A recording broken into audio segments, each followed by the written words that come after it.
Hi friends, welcome to all about TN dead academy. நம்ம டெய்லியும் 30 important psychology questions பார்த்துக்கிட்டு இருக்கோம். இன்னைக்குரிய கொஷின்ஸ் வாங்க பார்க்கலாம். புலன் இயக்க பருவம் என்பது 0 முதல் 2 ஆண்டுகள். புலன் இயக்க பருவம் என்பது 0 முதல் 2 ஆண்டுகள். 4 வயது குழந்தைகள் பொருட்களை 2 கட்டுப்பாடுகளுக்கு உட்பட்டு வகைப்படுத்த முடியும். இதற்கு எடுத்துக்காட்டு வண்ணங்கள், வடிவங்கள். 4 வயது குழந்தைகள் பொருட்களை 2 கட்டுப்பாடுகளுக்கு உட்பட்டு வகைப்படுத்த முடியும். இதற்கு எடுத்துக்காட்டு வண்ணங்கள், வடிவங்கள். 2 முதல் 7 ஆண்டுகள் என்பது மன செயல்பாட்டுக்கு முந்தைய பருவம்.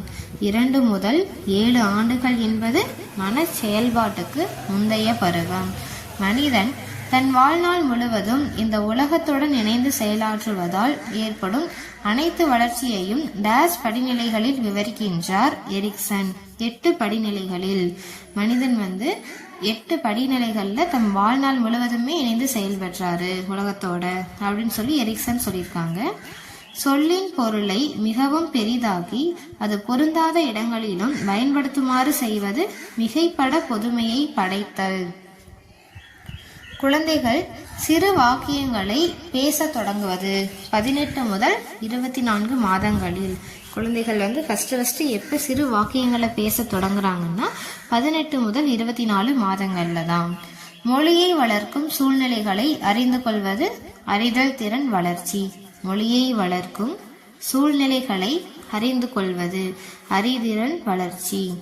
சொற்களுடன் இணையும் பொருளை குறுகலாக்கி அச்சொல் பல சூழ்நிலைகளை விளக்கி விடுவது குறைபட பொதுமையை படைத்தல். சொற்களுடன் இணையும் பொருளை குறுகலாக்கி அச்சொல் பல சூழ்நிலைகளை விளக்கி விடுவது குறைபட பொதுமையை படைத்தல். அறிதிறன் வளர்ச்சிக்கு குறியீடுகளை தந்து உதவுவது மொழி வளர்ச்சி. அறிதிறன் வளர்ச்சிக்கு குறியீடுகளை தந்து உதவுவது மொழி வளர்ச்சி. தொடக்க பள்ளிக்கு வரும்போது குழந்தைகள் ஓரளவு பயிற்சி பெற்று வரும் திறன் கேட்டல், பேசுதல். தொடக்க பள்ளிக்கு வரும்போது குழந்தைகள் ஓரளவு பயிற்சி பெற்று வரும் திறன் கேட்டல், பேசுதல். குழந்தை பொருளின் நிலைப்புத்தன்மையை எத்தனை ஆண்டுகளில் உணர்ந்து கொள்கிறது? 18 மாதங்கள். எப்பருவத்தில் குழந்தைகள் மன உருவங்களை பயன்படுத்துவதில் படிப்படியாக முன்னேறுகின்றனர்? மன செயல்பாட்டுக்கு முந்தைய பருவம்.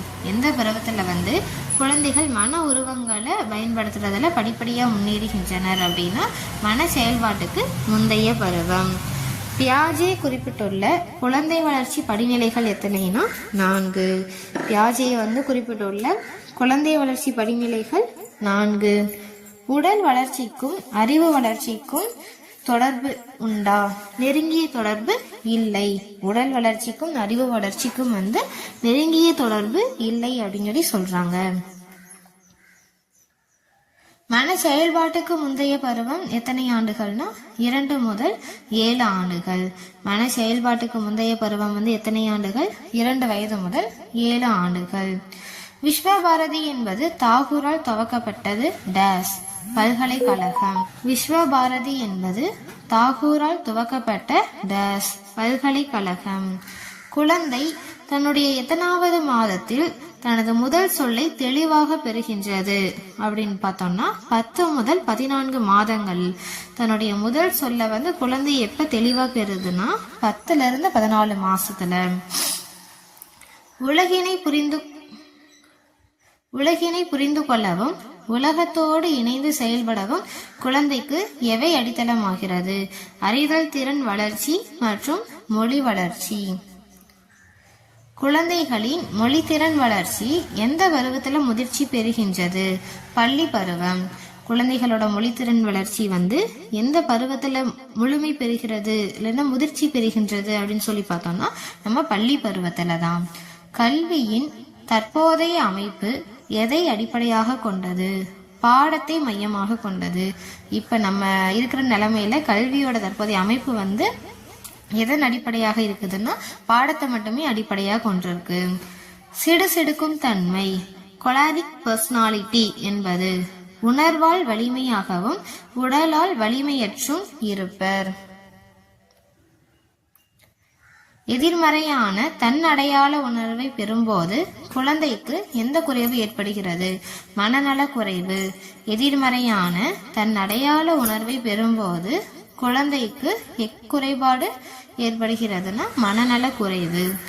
தனிக்கல்வி டேஸ் அளிக்கப்படுகிறது? திறன் மாறுபாடுடைய சிறார்களுக்கு.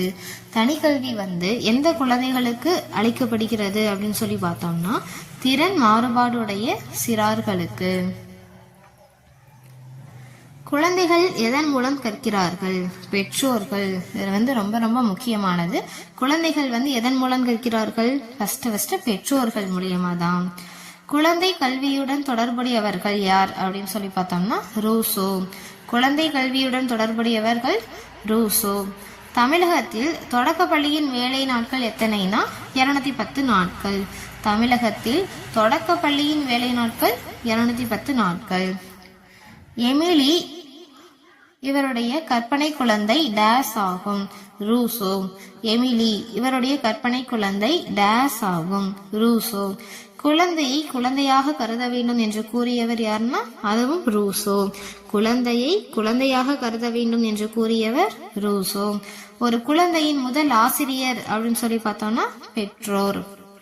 ஒரு குழந்தையின் முதல் ஆசிரியர் பெற்றோர். சமூக ஒப்பந்தம் என்ற நூலை எழுதியவர் யார்? ரூசோ. சமூக ஒப்பந்தம் என்ற நூலை எழுதியவர் யார்? ரூசோ. இந்த வீடியோ பிடிச்சிருந்துச்சுன்னா லைக் பண்ணுங்க, சப்ஸ்கிரைப் பண்ணுங்க. தேங்க்யூ.